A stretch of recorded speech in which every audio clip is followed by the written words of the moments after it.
bukan sesi pertanyaan, dan yang terakhir adalah penutup. Langsung saja kita buka presentasi hari ini dengan bacaan Bismillah bersama-sama. Bismillahirrahmanirrahim. Untuk selanjutnya yaitu materi tentang dari paragraf yang akan dijelaskan oleh Fikri Nabahan Rusdi. Waktu dan tempat dipersilakan.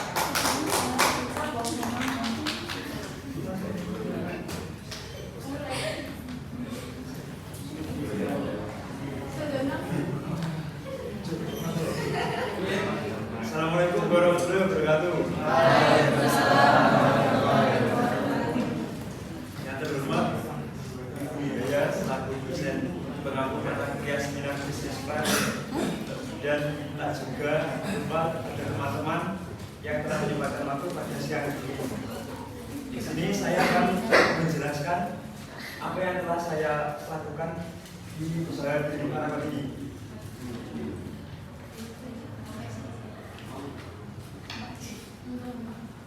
Untuk topik pembahasannya yaitu ada profil usaha, latar belakang, visi misi, analisis SWOT, dan sistem kelayakan bisnis, dan terakhir ada galeri produk.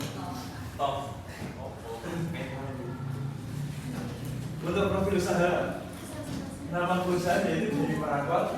Di sini bidang usaha bergerak pada bisnis aksesoris, tahun berdiri pada tahun 2022. Lalu lokasi produksinya ada di Jalan Indonesia, Perumahan nomor 19 Purwantoro, Kecamatan Bibing, Kota Malang, Jawa Timur. Latar belakang usaha Diri Parapat ini merupakan improve dari kegunaan dari tali parapat itu sendiri. Yang semulanya tali parapat itu digunakan dalam kegiatan outdoor. Di sini saya menggunakan untuk bahan aksesoris.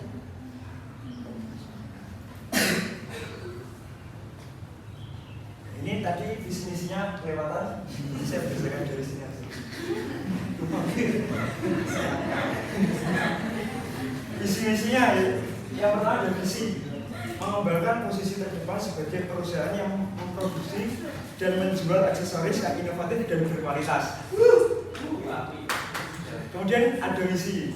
Di sini misinya yang pertama yaitu menghasilkan aksesoris yang berkualitas dan bahan terbaik dan proses produksi yang efisien. Yang kedua yaitu menjaga standar etika bisnis dan bertanggung jawab dalam lingkungan sekitar. Yang ketiga ada mengembangkan inovasi produk aksesoris terbaru yang dapat memenuhi kebutuhan dan keinginan pelanggan. Selanjutnya ada analisis SWOT. Analisis SWOT sendiri itu yang pertama ada strength. Yang pertama kekuatan dari parapat ini, yang pertama ada bahan yang kuat. Di sini menggunakan bahan tali parapat itu kan ada beberapa lapis, yaitu bahannya kuat. Yang kedua variatif. Di sini menggunakan bahan parapat, tali parapat ini bisa sesuka hati. Jadi dijadikan apa aja bisa. Tali mancing. Bisa, tadi bisa. Bilang. Kemudian ada botol holder, gantungan kunci, dan lain-lain. Terus ada kostumisasi. Di sini kostumisasi yaitu dapat diatur sendiri. Jadi manik-maniknya dipilih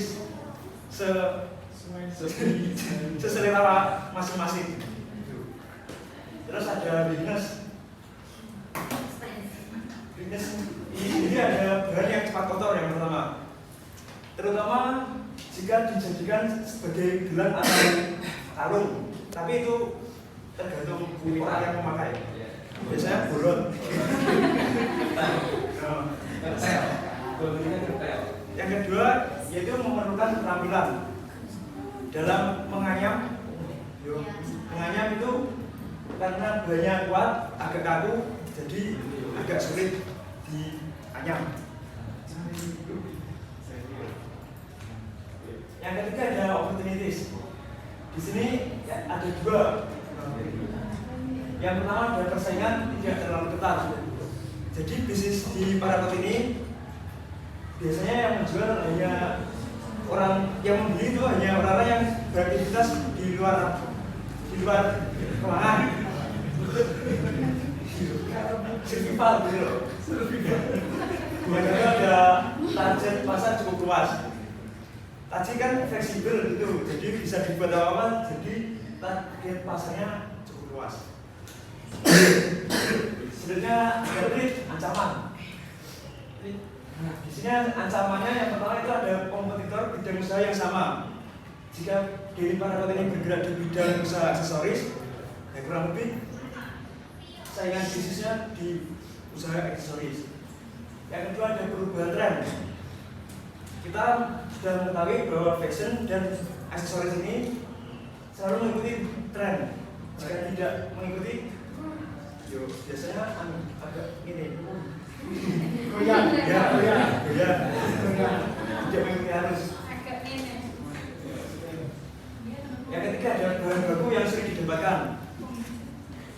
Nah ini tergantung suppliernya. Kita harus pintar-pintar memilih supplier untuk mendapatkan bits maupun warna yang kita mau.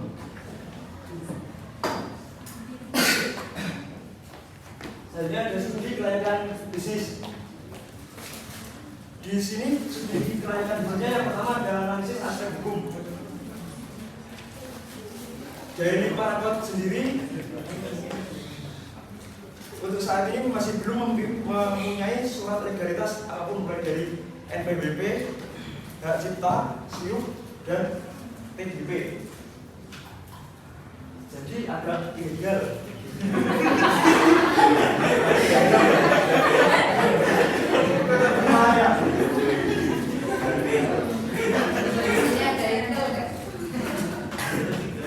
Yang kedua ada analisis aspek pasar dan pemasaran.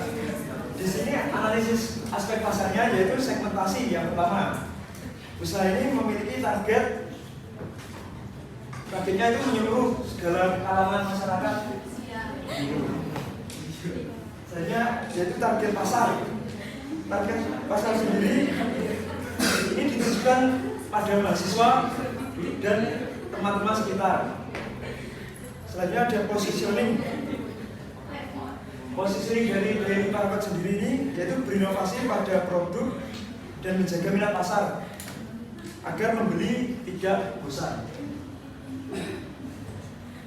Selanjutnya pada pemasaran sendiri, media pemasaran masih terbatas, hanya melewati WA pribadi atau Instagram pribadi dan juga lewat mulut ke mulut. Jadi ada yang keempat ada analisis aspek sosial.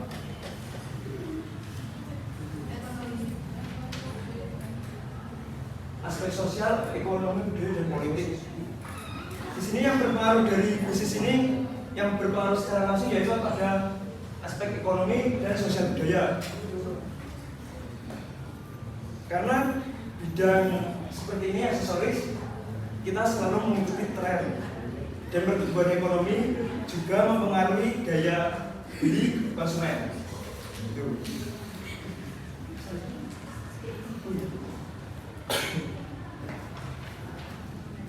Kemudian ada aspek manajemen dan organisasi. Manajemen dan pengorganisasian usaha ini masih dilakukan secara mandiri dan belum mempunyai karyawan atau tim. Kemudian ada analisis aspek SDM. Pada analisis aspek SDM ini sendiri dilakukan yaitu jadi masih mandiri, belum membutuhkan bantuan. Kemudian ada aspek lingkungan hidup. Dari kegiatan produksi dari Paragot ini, insya Allah tidak menimbulkan dampak apapun. Orang yang kecil itu loh, sisa-sisa tali. Kemudian ada analisis aspek keuangan. Nah, analisis aspek keuangan sendiri, yang pertama itu ada modal awal sebesar 192.500. Kemudian ada harga. Untuk harga sendiri berbeda-beda tergantung dari jenisnya. Yang pertama ada tali dompet, yaitu saya jual sekitar 35.000. Kemudian gantungan kunci seharga 20.000 dan lanyard untuk 20.000. Kemudian terjual tali dompet terjual 2, kemudian gantungan kunci terjual 5. Dari penjualan tersebut mendapat keuntungan 26.000. Kemudian ada analisis produksi. Di sini lokasi penjualan yaitu masih berada di kontrakan yang ada di Malang, yaitu di Blimbing, tadi Jalan Banjaratu. Kemudian bahan baku dan proses produksinya, untuk bahan baku sendiri itu ada tali parakot, kemudian ada pitch atau spacer, dan juga ya itu saja. Untuk proses produksi sendiri itu menggunakan beberapa knots atau simpul. Yang pertama ada simpul cobra, kemudian ada simpul snake knot, sama cross knot. Kemudian pengemasan dan proses penjualan. Dan di sini untuk pengemasannya masih belum dikemas, jadi kemasannya jadi lawakan gitu. Belum campuran.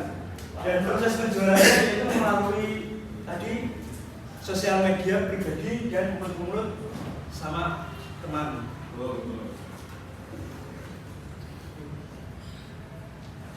Kemudian ada rencana pengembangan usaha. Di sini rencana pengembangan usaha yang pertama yaitu ada evaluasi, penting evaluasi. Kemudian ada pembangunan pasar dan pelanggan. Di sini pembangunan pasar dan pelanggan ini bertujuan untuk bagaimana kita dapat ide-ide dari sosial gitu loh, lingkungan. Kemudian bisa inovasi, muncul brand baru, produk baru. Untuk pemasaran dan promosi, ya ini untuk pengembangan usahanya, pemasaran promosinya itu cita-citanya mau buka lapak gitu di event dan juga di marketplace.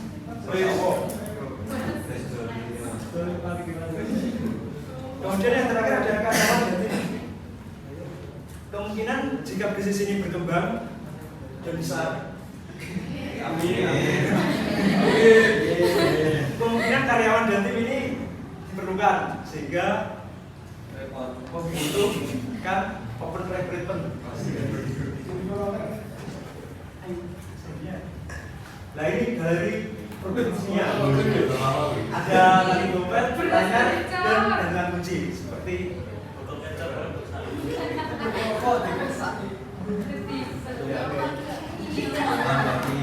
sekian. Sudah ada yang selanjutnya saya Oke, terima kasih. Berikan aplaus kepada Aura dari teman-teman lagi semangat ya. Selanjutnya kita langsung masuk ke sesi selanjutnya yaitu pertanyaan. Langsung angkat tangan, sebutkan nama, NIM dan pertanyaan. 1, 2, 3. Baik, terima kasih. Perkenalkan nama saya Ahmad Nugroho. Ini kalau bisa bertanya, mungkin untuk kelasnya ini bisnis yang dijalankan itu seperti apa sih, maksudnya kayak tergolong masuk ke dalam bisnis apa? Terus selanjutnya alasan mengapa Pak Masnya ngambil bisnis itu apa? Dan prosesnya. Terima kasih. dari bisnis ini loh.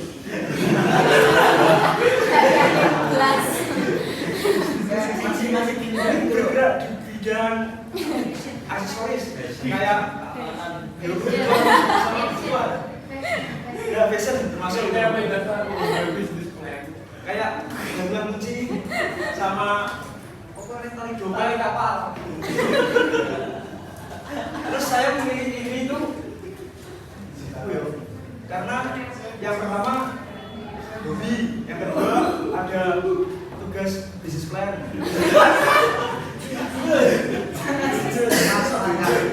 Yang pertama hobi bu. Iya.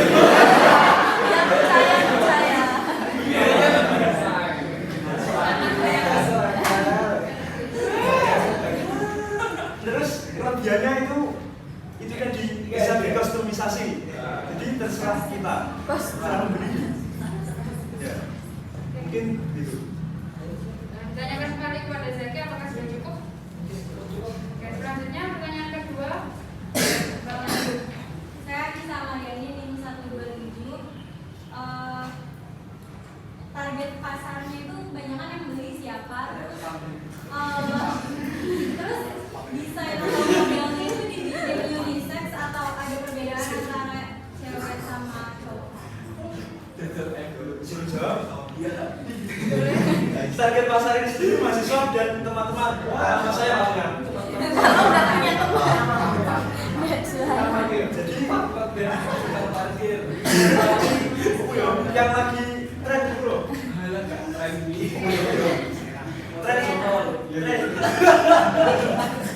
Yang tren. Kemudian ini buat unisex, jadi laki-laki maupun perempuan bisa menggunakan. Kemudian warnanya itu bebas memilih. Ya, custom. Yang penting custom. Yang mana pakai custom? Berapa kali? Custom itu apa? Oke, dikembalikan lagi kepada Mbak Lisa Amalia. Apakah sudah cukup? Oke, untuk pertanyaan yang terakhir dari sebelahnya.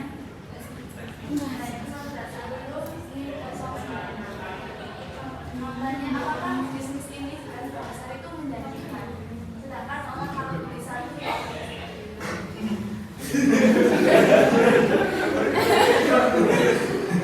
Oh iya.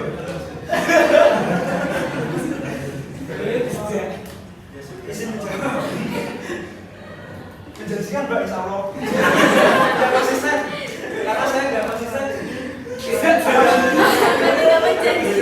Jadi menjanjikan. Konsisten, semua saya konsisten loh.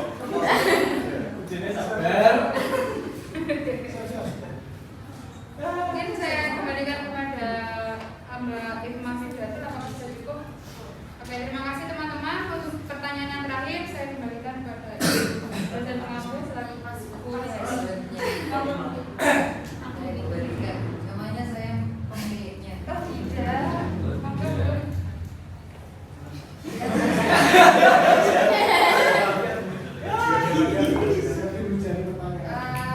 Dari apa yang ada di sini, apa nggak bisnisnya dia?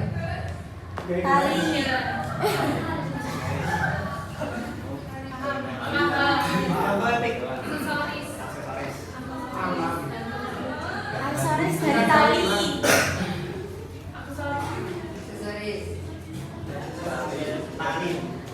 Tali kayak dirajut gitu. Apa lagi?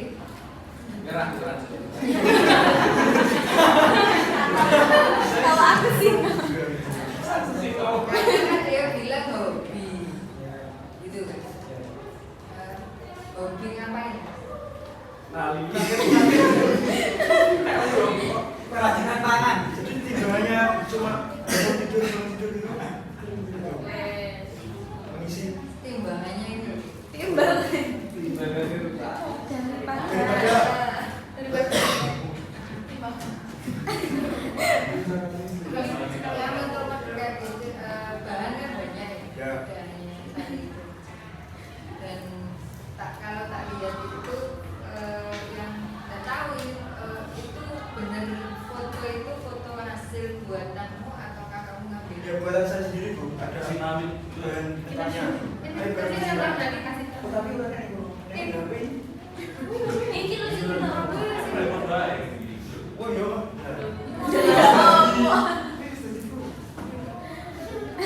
Tuh beli Bu di situ. Tadi saya kabar. Saya juga beli.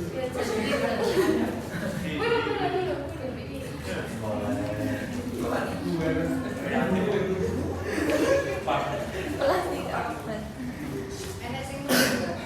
Teman-teman, saya nggak pakai packaging karena Packaging. packaging paling packaging. Misalnya ada. Kamu rakit sendiri? Iya. Coba berpikir. Nanti saya coba Saya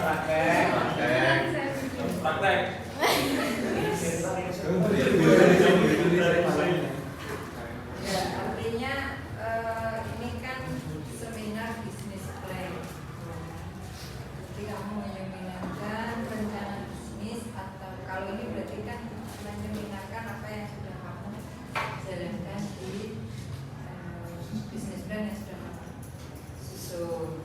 Jadi ada pertanyaan bisnis ini menjanjikan atau enggak? Karena orang beli itu kan juga itu kan sekali beli terus ya nggak beli lagi. Sebenarnya proposition value yang kamu tawarkan dari produk ini apa? Tampilan.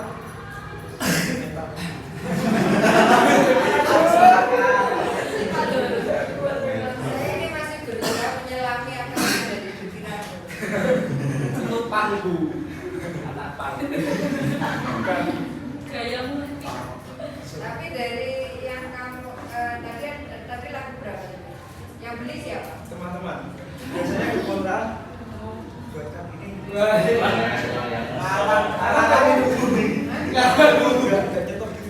Ngarang gitu. Mas Aisan lo. Yang bilang kan teman-temanmu aja lo gak percaya. Sama saya Bu. Kalau saya mungkin bisa ya saya percaya saja. Saya tetap husnudzon daripada mengkritik. Makanya pertanyaan proposition value katanya tampilan dan sebagainya, tapi produk ini kan produk gak begitu banyak di ya umum, artinya nggak umum.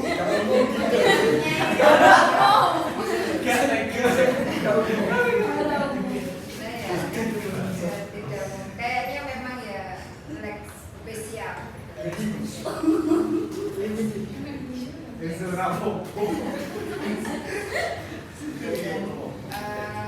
Kalau boleh jujur, kenapa sih nggak pilih yang lain?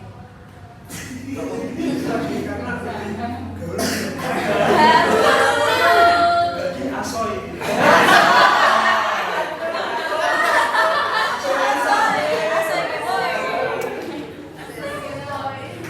itu apa? Timbangannya.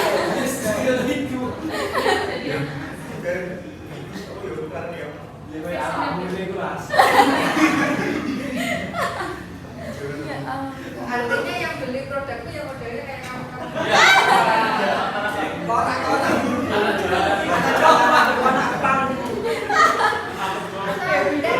Saya tanya dari sekian ini ada nggak yang minat pesen ini? Minat kalau seperti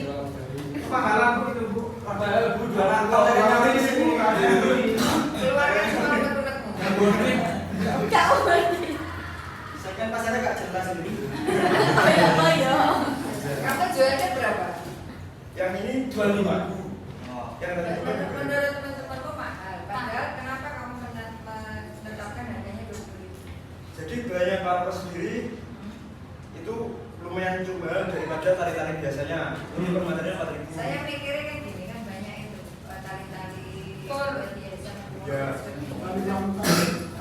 Warnanya lebih banyak macam-macam. Kalau ini kayaknya warnanya Juga macam-macam, tapi cumanya kan tidak ada yang warna hijau. ini ada.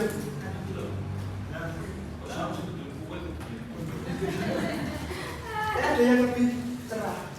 Kemarin saya Nah, ini kita terus digarap.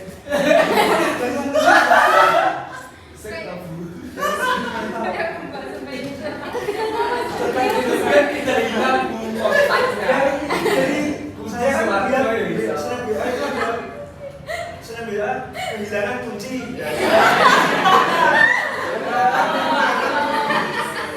Saya berusaha memahami. Saya pikir apakah saya saking tidak cerjasnya sehingga tidak bisa memahami apa yang ada di pikiran. Tapi kalau untuk ini ya ada beberapa orang yang dia itu pola pikirnya dia berbeda dari saya. Jadi saya menentukan. Terus tapi dari kemampuan buatnya ini keren loh. Asal